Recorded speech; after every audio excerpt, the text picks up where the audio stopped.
Now we'll hear from Rolla High School team. Rolla. We just want to know what the football game is going to be like tomorrow night. We've That's got your all. page. Oh, that's what I hear. We will be through. We'll bring our Thank you. bundling. After that, I'm lost. For all. Thank you. We hand out like Rolla mittens or something at the game. We'll have to think about that.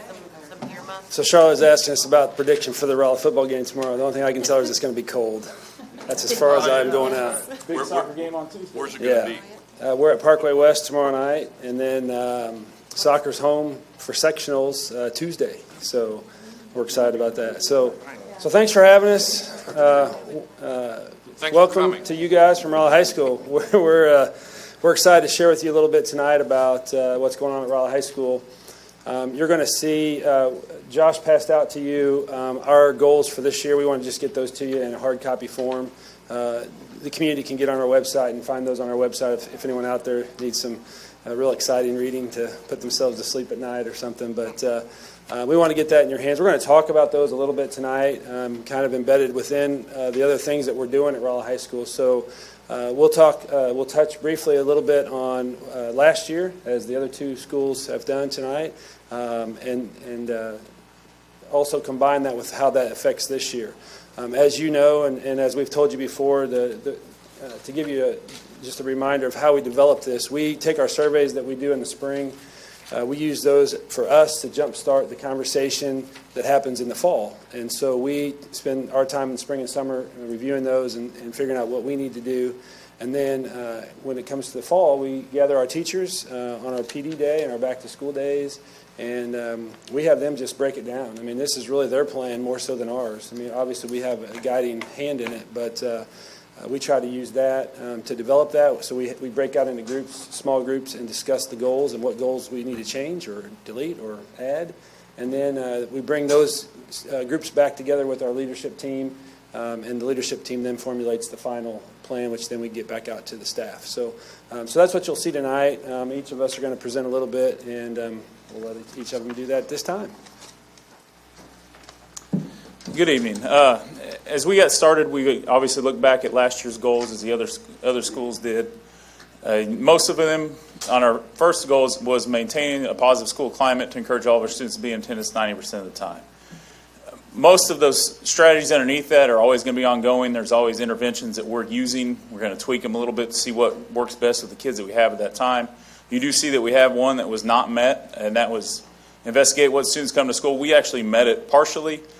We did survey the principal's advisory, and there was good discussion in there as far as why kids come to school, but we didn't do a school-wide survey of the students last year that we planned, and we're going to plan that. We already have it in place this year, and it's ready to go out, and that actually will change a little bit with freshmen, so we'll talk about that as we go. So this year, as we got into the goal, the teachers with all the freshmen and new staff, they thought that encouraging students to be here 90% of the time really should be a strategy under maintaining a positive school climate. That if we have a positive school climate, then attendance should come with that, and that also should include staff. So we moved that down to a strategy, and obviously we just have maintain a positive school climate. So some things to do that. Increasing our counselor support groups with a new additional counselor. We have 4 support groups, a stress and anxiety group, a study skills group, a grief group, and then a family change group. And we meet every week to discuss with the counselors if there's any students that need to be in those, or teachers will recommend those, and they really have gone well. Some of them have up to 30 kids in them. They meet during lunches, so they're not missing class, and it's just been a good way for the counselors to connect with the kids, and just some kids that we may not get to, they're getting to that we haven't before. The next thing you see, obviously, we're going to survey our students about climate. Freshmen, they're a different maturity level than what we've had before. That's obvious. So we need to kind of see if some of the things we've always done with our sophomores through seniors, we may need to change so we can reach those freshmen, and that's something we're looking at every day. Lastly, we want to continue to look for ways to increase our student involvement. We have great student involvement, but we always want to be looking for more. And I'm going to show you, our next slide is some numbers that we're pretty proud of, actually. The top is kind of a 4-year look at what I call our open participation events that are going on right now in the fall.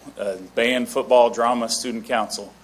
As you see, that's a pretty big increase in all 4 of those in the last 4 years. And we talk about recruiting staff and things like that.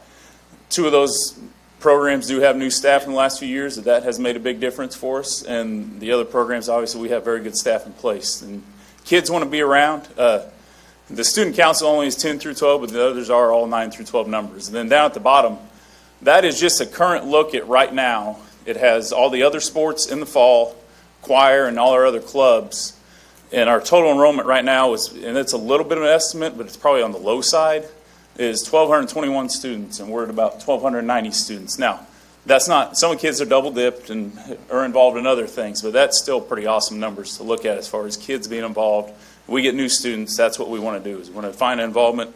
Just a couple new clubs that we've gotten, just that's part of it, is we've got Tabletop Gaming Club, we've got Anime Club, Star Wars Club, so there's something for everyone. Tabletop gaming was going on today. There were probably 40 kids in the cafeteria playing games that I don't even know what they're playing. But, so that's something we want to just keep trying to find new ways to get kids involved. So.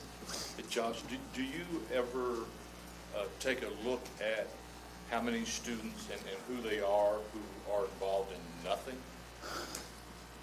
No, not particularly. We've tried, that we do have that number of, we go around and we talk to clubs and see how many kids they have. We don't have exact what kids they are, and that's something we should probably do as we get into it more. So. That could be a major undertaking, I'm sure. Well, it could be part of our, when we survey the students, yeah.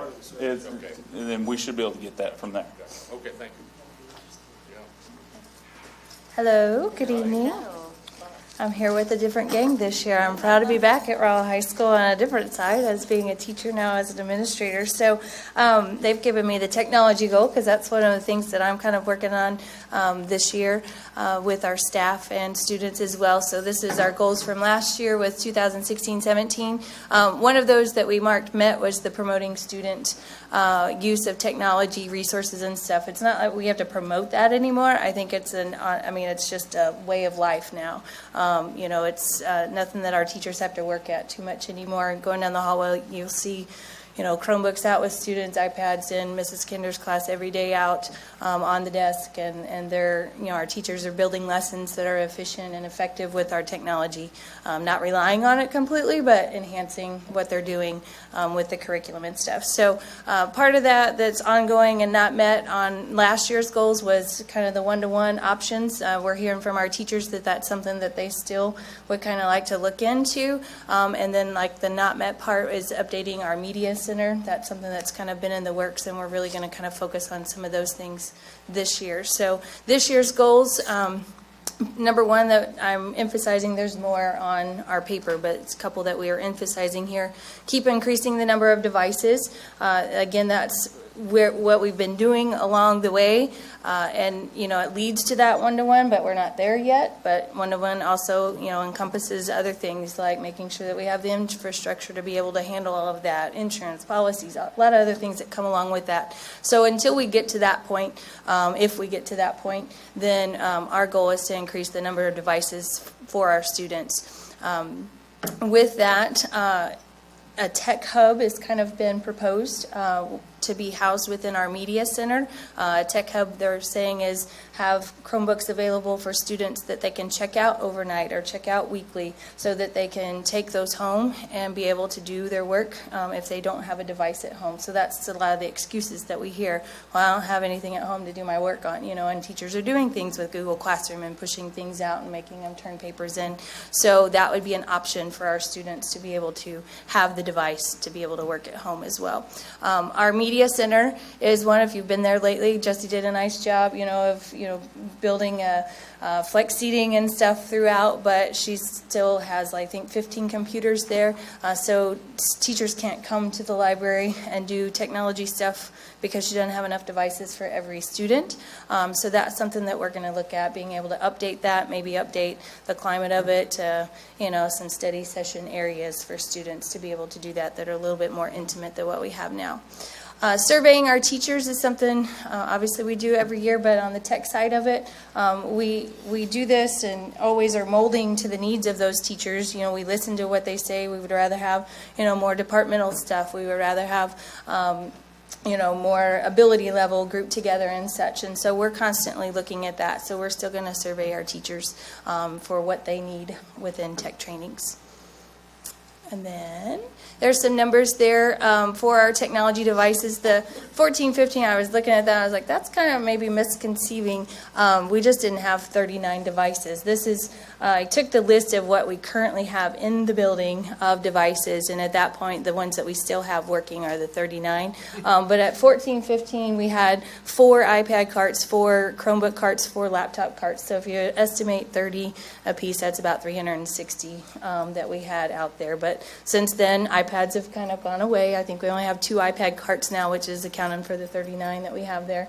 And then we've, incorporated a lot more Chromebook carts. In 15-16, we had 214 total. We doubled that to make 428 in 16-17. This year, we more than doubled that to have 932 approximately devices. Now, that's just devices that are in the classroom. That doesn't include our 2 computer labs that we have available for checkout for teachers to go there, or the 2 classrooms for Mr. Haberman and Miss Mulia that have computers within their classroom that they use every day. So there's lots of that, going on, lots of technology.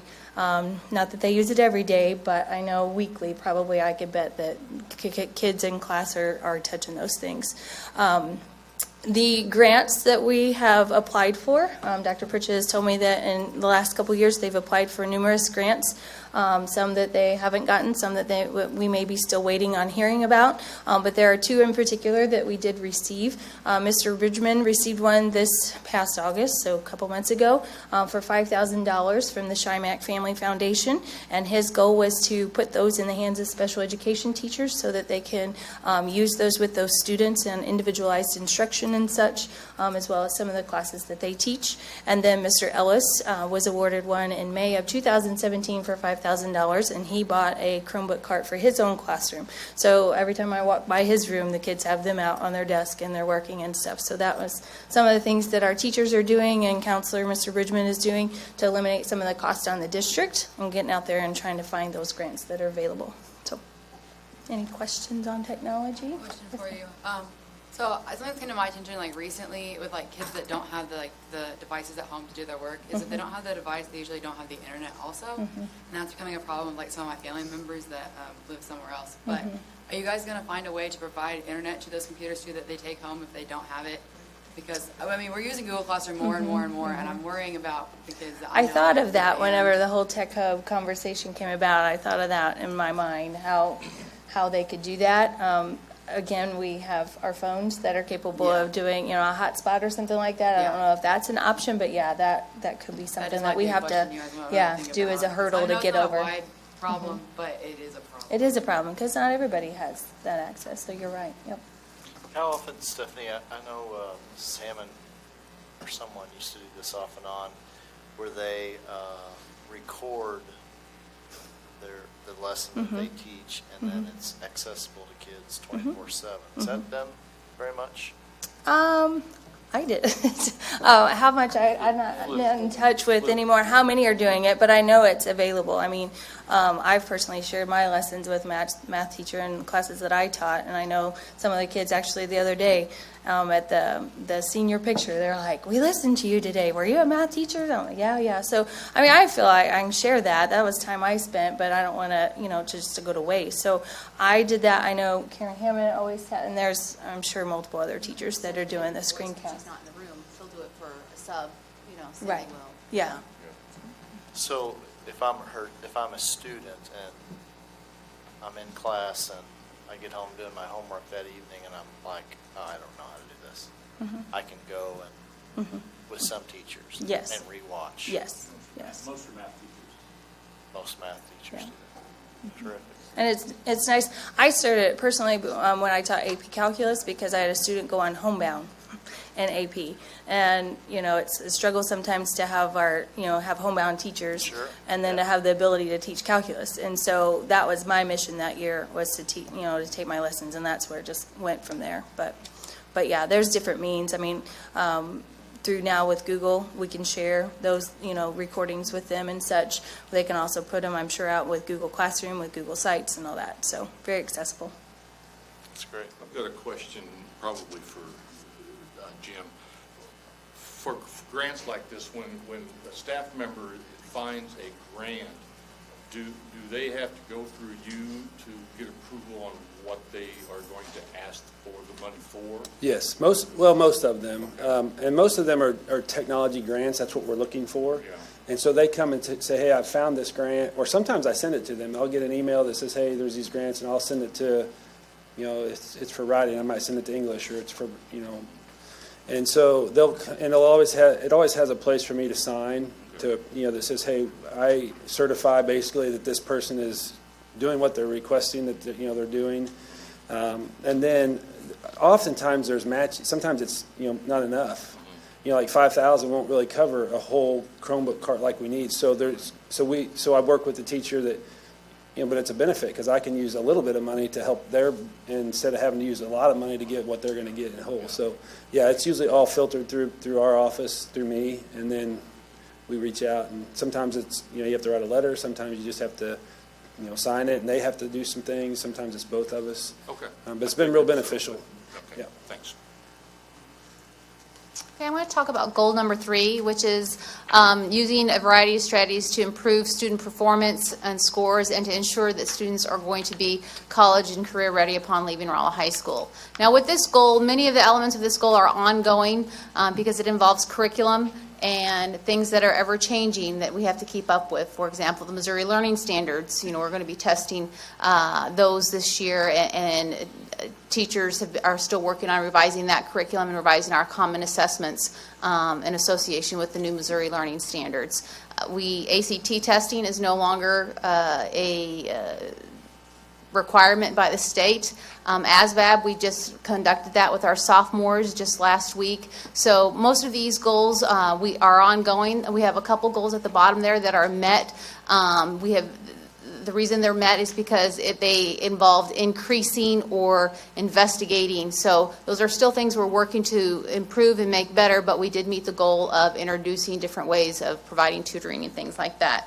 So, using a variety of strategies to improve scores and performance, we do continue to revise and review curriculum, analyze data. Like I said, English and math EOCs this year are going to be tested with the new Missouri Learning Standards.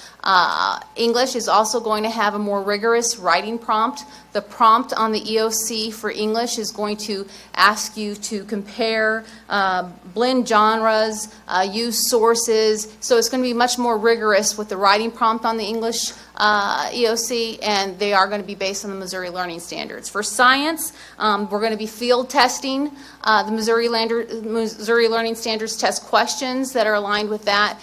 So this year's science test will be more of a field testing for the state in that area. So we're moving forward with curriculum. Curriculum is in a constant revision.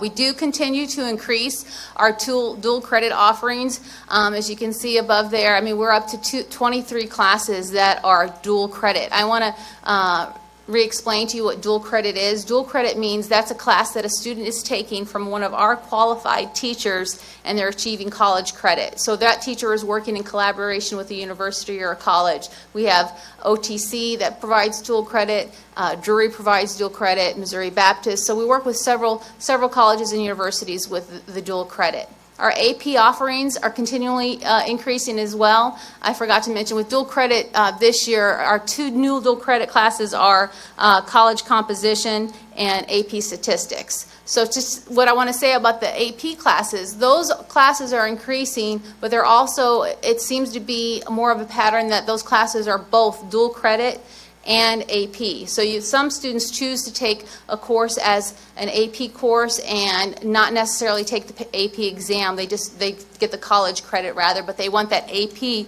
on their transcript because it looks very good for your transcript. I'm going to have the opportunity to introduce you to Mingwei Wang in just a minute. He's taken advantage of all of these opportunities that were given to him. I don't know if you remember last year we had Quan Sanders speak with you about the opportunity opportunities that Rolla brought to him when he moved here from Columbia. Right away he said, I'm not going to like anybody, I don't want to be here, and he bonded right away with Mr. Smith, of course. And so he took advantage of just the community, the friendship, the supports that we had, and Mingwei has had the opportunity to take advantage of the opportunities that we have with dual enrollment and dual credit. Now, not really with dual credit as much, because he's one of the AP students that chooses to do awesome on the AP exams. So dual enrollment is when you actually enroll and you take courses at the university, and that's what he's taken advantage of with his experiences. So I'll let him speak with you for just a moment. So with like this dual enrollment and AP, it's really like beneficial to a lot of like the fast-paced students. It allows them to like go at their pace. So you can be like separate from the normal curriculum. You can take these university classes. You can get like a really rigorous college experience, and with the APs, you get the college rigor, but you also get like a teacher there you can talk with, you can get help. So, and like she said, it looks really good to top colleges to see that you're taking like 4 APs and dual enrollments and all these other stuff. Like they look at like class rigor throughout your like high school transcript. So in addition to this, like of course you also do learn very like in-depth knowledge, separate like comparatively. So you have like the normal class and the honors class or the AP class, and you'll learn like a lot more in depth with that. So there's that, and so a lot like with, and then so with college it also allows a lot more variety with the classes you take. So with me, last year I took Russian, like the Russian language. Like that's not something many students can say, like I took Russian. I don't know, that's pretty cool to me. I don't remember any of it though, so. So like if you want to take metallurgy or engineering, you have that option, which is great for high school students. So it also, like in college, it's college, of course. You can learn what you're passionate about in really great depth. Like for me, I'm taking like a proofs class right now because I'm very passionate about math. But because I started last year, I took some math classes and some over the summer. I'll be leaving high school with the equivalent of a math minor, which I think looks pretty cool. But yeah. But along with this, like with AP and dual credit, not so much with dual enrollment, because dual enrollment is dual enrollment. You have to pay for the class. But with AP and dual credit, you save a lot of money, like a lot of money. So with right now, if you're a Missouri resident, the MST charges quite a lot per credit hour. Like, okay, so it's $1,700 for 4 credit hours. And then if you take dual credit, usually it's like $200, $300. Yeah, dual credit, $200, $300. You're cutting your like cost by like a 6 or 5, 6, I don't know how much. So, and then AP, like you do well on the test, that's about $100. You're getting rid of like all these intro courses that you can skip going into college. So like a lot of these students can get rid of their intro level courses and enter college as like a sophomore. And for me, I could almost enter as a junior and spend like 2 years in college and then go on to graduate school, which I think is like pretty cool. So, all right. Thank you. Thank you. So he doesn't brag on himself quite as much as he could. He will have graduated with at least 9 dual enrollment courses that he's taken and 6 AP courses. Dual enrollment and 6 AP courses. That 5 of those would have been dual enrollment dual credit if he had taken it in that way. So also I hear that he can solve a Rubik's cube in 10 seconds or less. So too bad we don't have one here tonight. I need to see that. Also, if you'll notice up there, you can see that we've had a steady increase in our average scores of our students. The percent of our students that score a 3 or higher has increased. Of course, they haven't taken the AP exams yet this year, so that's why that number is not there. But that's pretty significant to be that high. Our students traditionally do much better than the state average and the national average on their AP exams. So. Okay. Okay, the next thing we're going to talk about is community involvement, parent and community involvement. We are very fortunate that this year the board approved for us to organize the Alumni Association. And the Alumni Association really has, it's really taken off fairly quickly, quicker than we've been able to keep up with. You know, people are asking for things before we have them ready and out there as far as being able to, you know, they want to know how to donate or how to get a paver and things like that. So we already have 1,000 members that have joined through the link that's posted there, the form. We have several people that joined the night of the homecoming tailgate, which was a great success. We had about 300 in attendance at the homecoming tailgate, not to mention the fact that it was a victory for the Bulldogs over at Glendale, so that was exciting as well. We have diligently been working, thank you very much, on the fillable form for the Alumni Impact, so alumni will be able to donate online through CORE, through the CORE website, so we're excited about that. And coming in December 2017, we have Bulldog Nation, the first newsletter.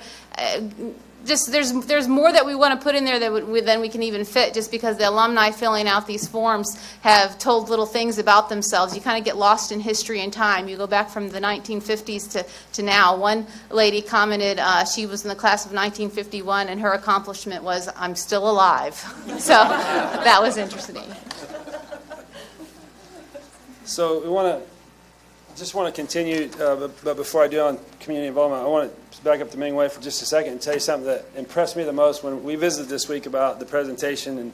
And he, just so you know, he started school here in kindergarten. So he's going to be a 13-year senior, you know, when he graduates. And so he is born and raised here. So and I laughed because when we were talking about the credits, he said, now I'm not enrolled at S&T, but if I were, I'd have a minor, and I just chuckled at that. So I'm just real proud that he's been through our entire system, not just the high school and not just taking advantage of these dual enrollment courses. Back to the parent community involvement piece, you know, we understood with the freshmen coming in, and we're going to talk transition here to close out in a second, but with the freshmen coming in, it just brings a whole new element. Parents, especially at the freshman level, who don't necessarily know the things that go on and how things work, and you know, just those kind of things. And so we developed, along with the Alumni Association, a new thing this year called Parent University, which is a 4-part parent series. Charlotte was able to come over. We hosted our first one here. Was it last week or week before? Here just a week or two ago. Was it this week? This week. Monday. It's Monday. Thank you. It's been one of those weeks. So we had about almost 60 parents. We had about 80 sign up, and we had 60 come in and learned about the graduated driver's license program that the state of Missouri does. You know, kind of back to Monica's discussion about, you know, what do parents really want to know? We felt like that's something that they want to know. We talked to some. They said, yeah, we really would like to know more about that. I told the parents there that night that as we kicked off that when Hannah's now almost 20, but when she was a first-time driver, you know, she was 16, and I said, hey, go down to the school and pick up your brothers and 3 of their friends and bring them home, because, you know, I was tired and I didn't want to. And she told me, said, I can't. And I thought she was being mean and obstinate, but then I found out, no, it was the law. She couldn't. And so I had to get up off the couch and go do it myself. But, you know, that kind of thing is the things that we felt like parents, you know, they want to know, and sometimes you just hear it like I did from your student, your child, whenever that you try to get them to do something. And so we're looking at the second one, and I don't know if it's going to be in this order, but we've got a texting, sexting apps your kids are using type thing that we're going to do.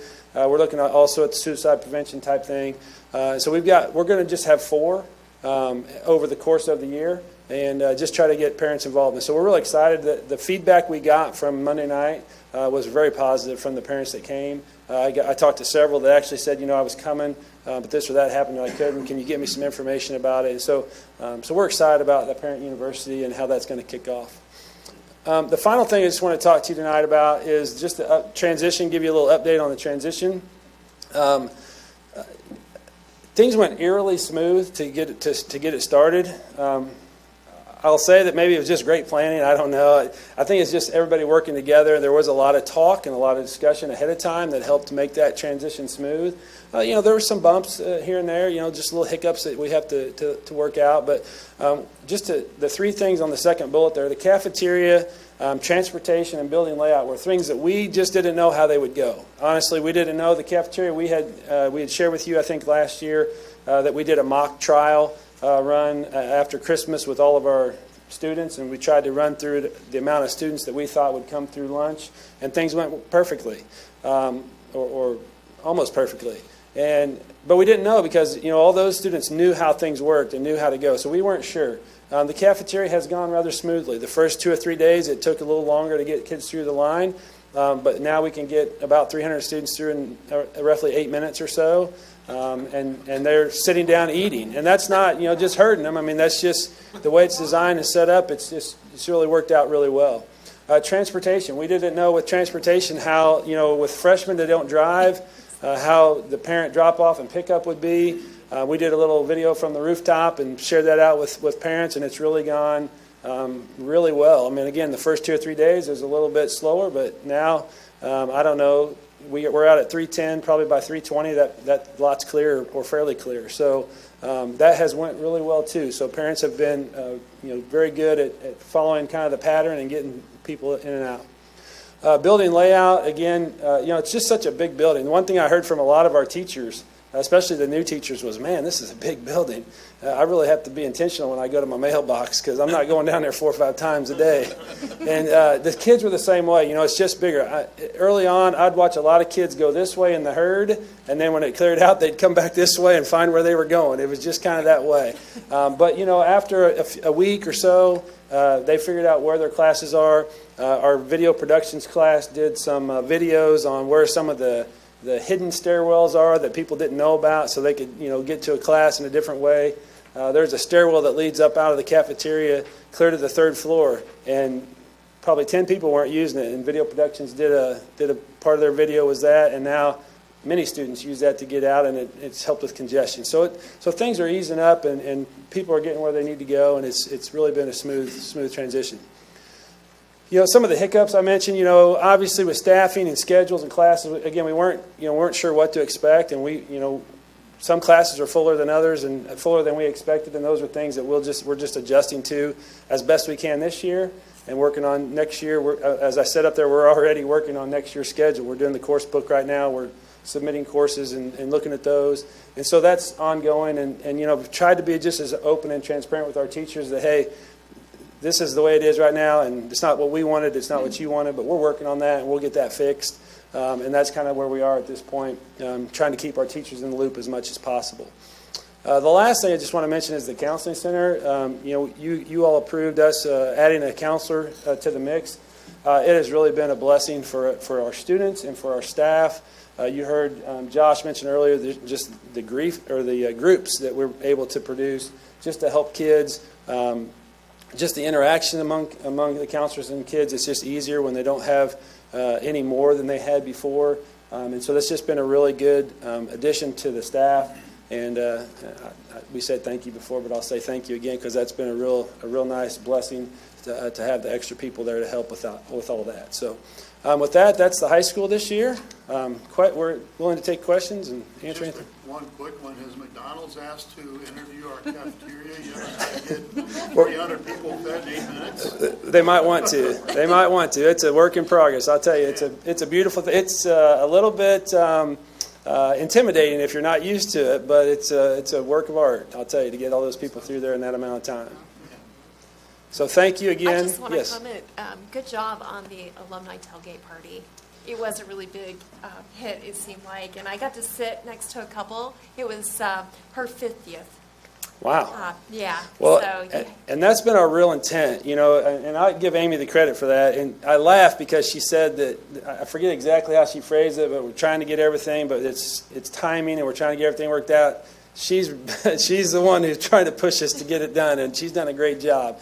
The tailgate party was a real nice event. I thought the folks that were there really got tied in, and I've ran into several people since that time that have either mentioned it or heard it from a friend and said, man, I wish I'd have gone. And so, That's the point of it, is just to make those connections. I've told people that I've known some people here, and I've lived here over 20 years, and there's people that I'm just now finding out are Raleigh High School grads, and I had no idea. And I've known them for 20 years. And that's just really cool, because that's what we're trying to do, is connect people back to, who they are and where they came from. So that's cool. Thank you.